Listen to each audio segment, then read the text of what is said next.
shaping. Kali ini akan membahas 4 bahasan. Yang pertama, teori shaping, kedua langkah-langkah shaping, ketiga kekurangan, dan keempat kelebihan dari shaping itu sendiri.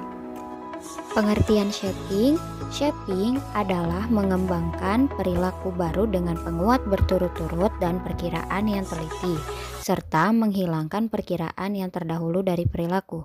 Shaping juga merupakan salah satu prosedur untuk membentuk perilaku yang belum dimunculkan oleh individu. Shaping adalah suatu teknik mengembangkan tingkah laku baru, mula-mula memberikan penguatan pada sesuatu respon yang membentuk respons tingkah laku yang dikehendaki.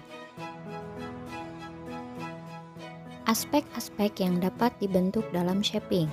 Ada 3 aspek yang dapat dibentuk dalam shaping. Di antaranya, 1. Topografi merupakan bentuk kecil dari sebuah respon. Misalnya, dalam membentuk kata mama dimulai dari ma. Di sini perilaku kita pilah-pilah menjadi bentuk kecil. Kedua, amount merupakan aspek yang diperhatikan, yaitu jumlah perilaku yang kita bentuk atau langkah-langkah yang telah direncanakan dari satu tempat ke tempat yang lain. Dan yang terakhir, ketiga, intensity merupakan kekuatan respon dari suatu aktivitas. Misalnya, latihan mengemudikan mobil, awalnya tersendat-sendat, kemudian bertambah lancar. Seiring dengan seringnya latihan yang dilakukan, maka akan membuat semakin lancar dalam mengemudikan mobil. Penerapan shaping. Penerapan shaping ini ada 3. 1. Sistematis, yaitu harus mengikuti langkah-langkah atau prosedur yang jelas. 2. Tidak sistematis tanpa adanya prosedur yang jelas. 3. Self-shaping, adanya pembentukan perilaku oleh diri kita sendiri. Contohnya, latihan membuat kue. Awalnya terlalu asin, tetapi setelah beberapa lama dalam membuat kue yang sama, maka rasanya akan sesuai yang diinginkan. Kemudian langkah-langkah shaping. Langkah pertama, menentukan target perilaku. Target perilaku haruslah spesifik. Shaping cocok untuk mengubah jumlah, latensi, intensitas, dan bahkan untuk membentuk perilaku baru. Target perilaku ini bukan hanya menjadi dasar, tapi juga tolak ukur apakah shaping berhasil dan kapan shaping ini selesai. Sebisa mungkin targetnya adalah perilaku yang memiliki natural reinforcer setelah perilaku tersebut terbentuk. Pastikan shaping adalah metode yang tepat. Shaping paling cocok untuk membentuk suatu perilaku baru. Apabila hanya meningkatkan intensitas atau frekuensi perilaku, mungkin metode lain bisa ikut dipertimbangkan.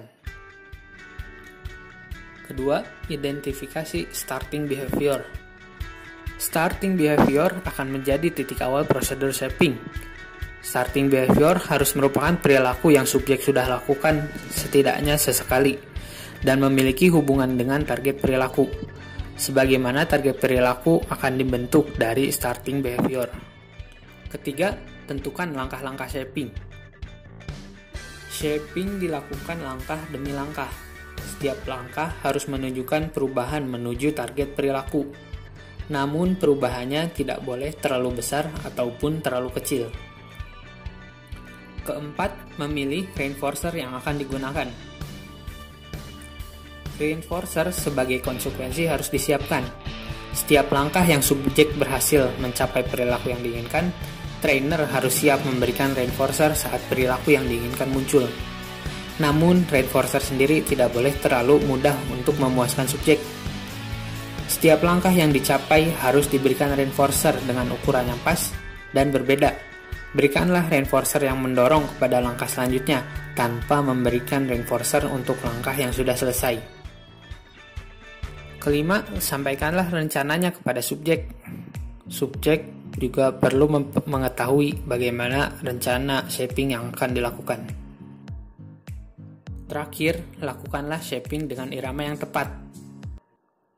Tiap langkah shaping dilakukan dengan kecepatan yang pas.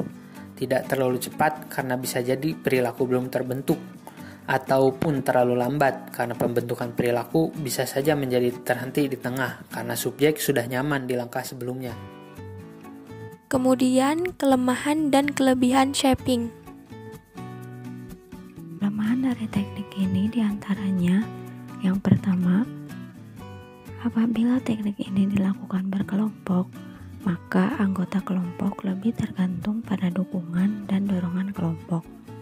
Yang kedua, beberapa metodenya dipraktikkan secara kaku. Begitu menekankan pada teknik-teknik dan tidak memadai bagi individu yang tidak cocok dengan teknik tersebut.